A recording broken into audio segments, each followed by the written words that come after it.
If you were to take all the problems that are ailing the United States economy right now and put them inside of a blender and hit power, the resultant slop that comes out of that blender would probably resemble the Crystal Mall in Waterford, Connecticut. What's up, guys? I'm Nobody Special, and over the last few months, I've done a lot of videos about commercial real estate. Videos like this one, and this one, and this one. I've got a whole playlist dedicated to the commercial real estate bubble, and most of those videos have been centering on office space recently because that's a newer part of this problem. But long ago, America had a problem developing with retail shopping space, namely America's malls. Our shopping habits changed a long time ago, and yet America's financial system has never adapted to this new way that Americans spend their money, largely because of cheap money and low interest rates courtesy of the Federal Reserve. Well, now, after a year of some of the most aggressive interest rate hikes in history, America's shopping malls and the people who have invested in them are facing the long overdue reality that we just don't need these buildings anymore. And then today I found this story in the Wall Street Journal, and guys, this thing reads like a who's who of corporate bankruptcies and retailers going out of business and pension funds and everybody investing in these buildings for years because the Federal Reserve kept the easy money flowing, and now it's time for a brutal reality check. Local malls stuck in a death spiral and plunge in value. The Crystal Mall in Connecticut, worth $150 million in 2012, recently sold for $9.5 million. Now, as we go through this story, guys, this is a pretty extreme example, but understand stories like this are happening all across America right now. This thing is happening in virtually every county and parish in the U.S. Crystal Mall's parking lots used to be so crowded that parents would line up to drop off their teenagers near one of the entrances rather than search for a spot. Now, the vast stretches of cracked pavement surrounding the 1980s-era regional mall on Connecticut's coast have more weeds than cars. Valued by an appraiser at $153 million as recently as 2012, Crystal Mall sold in June for just over $9.5 million in a foreclosure auction.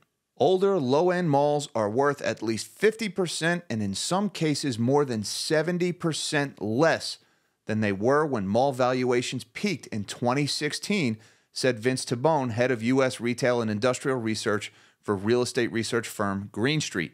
And note the date when those real estate valuations peaked, 2016. Why do you think that is? And if you guessed the Federal Reserve, then congratulations, you get a cookie. Because America's malls didn't peak in value in 2016 because that's when Americans started changing their shopping habits. The transition from mostly brick-and-mortar shopping to online retailers happened way before 2016. This has been going on for several decades.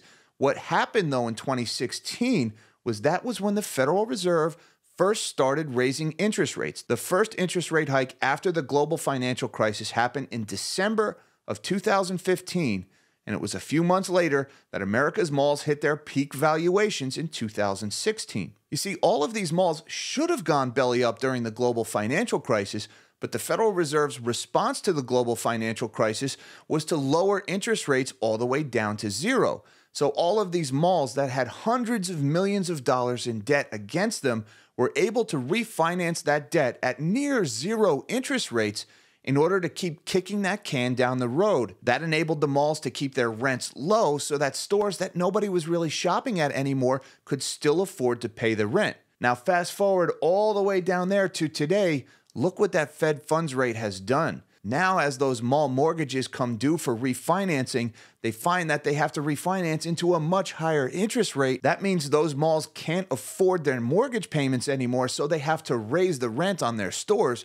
Well, nobody's shopping at those stores, so they can't afford to pay those higher rent payments, and the whole house of cards has started to come tumbling down. Now, you might be sitting there saying to yourself, this is a mall in Connecticut, this has nothing to do with me, I don't care. But you have to keep in mind the CMBS market, or commercial mortgage-backed securities. You see, malls like the Crystal Mall in Connecticut and the giant mortgages that they have taken out against them, those mortgages have been broken up into little bitty pieces called CMBS, or shares of commercial mortgage-backed securities. And then those CMBS have been sold mostly to pension funds across the United States.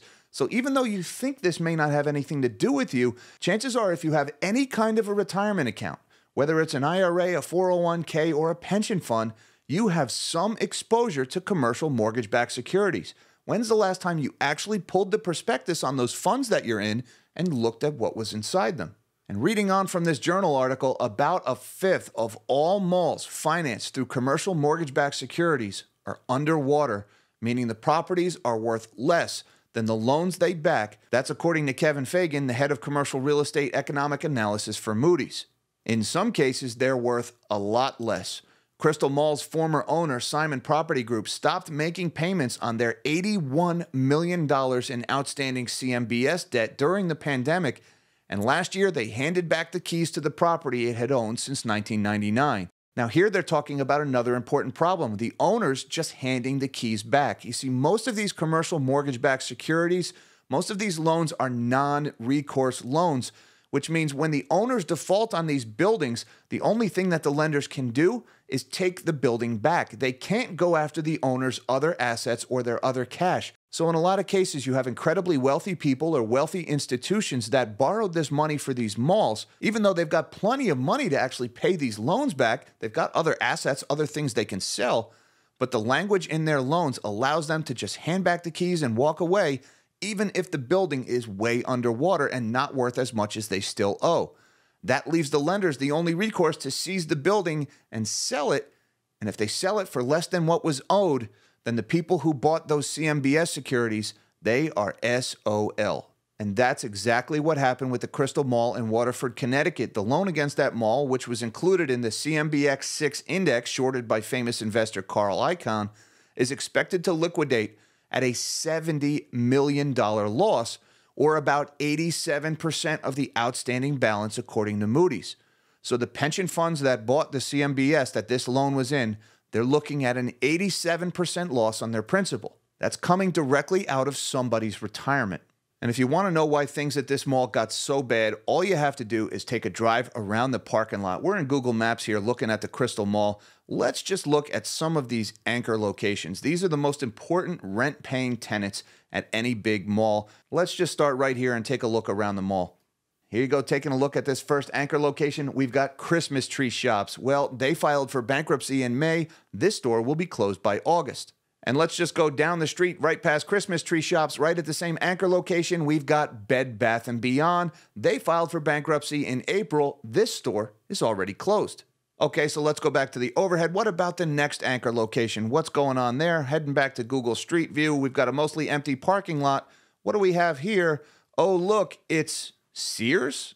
That can't be right. Sears went out of business a long time ago. Well, this picture was taken in June of 2015. This location is now empty. Sears went out of business. They filed for bankruptcy in 2018. So this is an old picture. If you look at this spot right now, you'll see there is nothing there. Going back to the overhead view, let's check out this anchor location and see what's going on there. Back to the empty parking lot. What do we have here? Oh, we've got Macy's. Or at least we used to. This is another old picture. This Macy's location closed in January of 2021. Once again, you've got a vacant anchor location. And back to the overhead view, let's check out this last anchor location. Out of all of them, what do we have there? We've got JC Penney. Well, that store is actually still open, even though JC Penney did file for bankruptcy in 2020. This is the last remaining anchor tenant in the Crystal Mall, and it's a company that is just a few years out of bankruptcy after restructuring in 2020. So now you're beginning to understand why the landlord at this mall is handing the keys back to the lender. This property just does not generate any cash flow, nowhere near enough to cover the payments on the old loan, let alone what that new loan would be if they had to refinance at today's interest rate. And what's happening in Waterford at the Crystal Mall is not an isolated case. Just in this Wall Street Journal, they mentioned two other malls that are in particularly bad shape, like this one, the Muncie Mall in Indiana. In 2014, this mall was appraised at $73 million. And they've got a $31 million mortgage against this mall. This property was appraised in March for $6 million. With a $31 million mortgage written against it, this is another case where the owner, it's just a matter of time before they just hand the keys back to the lender and default on the loan. And who pays the price for that? You do, in the form of your retirement. And you won't believe the numbers attached to this one. The Woodbridge Center in New Jersey, this property was appraised in 2014 for $360 million.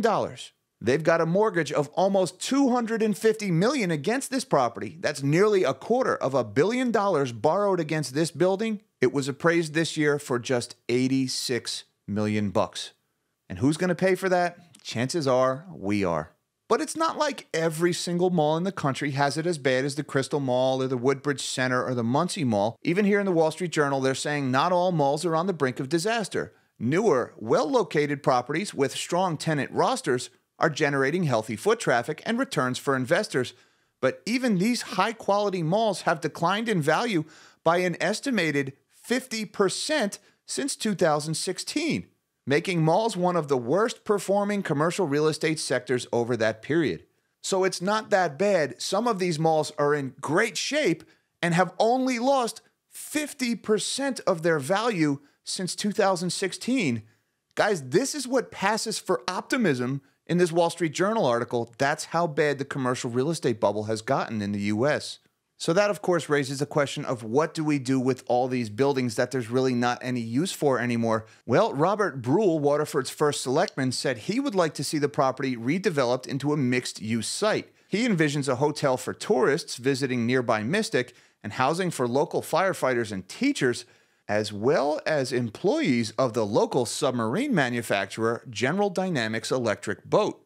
You see, right next to Waterford, Connecticut, where the Crystal Mall is located, is Groton, Connecticut, which is known as the submarine capital of the world, where this Virginia-class submarine was built at the General Dynamics plant, but also the U.S. Navy's Atlantic submarine fleet is based there. Now, keep in mind, in any potential conflict in the South China Sea or over Taiwan, submarines will undoubtedly play a vital role in a conflict like that, which means as the world rearms, we could see a boom in construction for things like submarines. So that's got a guy like Robert Brule saying, hey, our mall went out of business, but maybe we could use the building to house all the people who are going to have to build all the new submarines. And maybe it's true what Gerald Celente here always says, when all else fails, they take you to war. But I wouldn't worry too much about that submarine thing, at least not just yet. According to the Wall Street Journal article, it's unlikely these dreams for Crystal Mall will be realized under its new owner, New York-based investment firm Namdar Realty Group. A company executive told Brule during an introductory call that it doesn't redevelop properties, Brule said. Namdar's chief executive said the company plans to implement an aggressive leasing strategy to attract a mix of national and local tenants to Crystal Mall. So it looks like for the time being, the Crystal Mall will stay open as a retail outlet just at nosebleed rental prices, something that we're probably going to see happen to malls all across America. And left holding the bag will be America's pensioners and retirement account holders who have unknowingly invested in things like the Crystal Mall because the people who they trusted to manage their retirement accounts put their money into assets like this, knowing they weren't worth what they were claiming to be worth, and sooner or later, everybody will be crying to Washington, D.C. for a bailout or to the Federal Reserve to lower interest rates and further inflate the values of these malls that nobody needs anymore.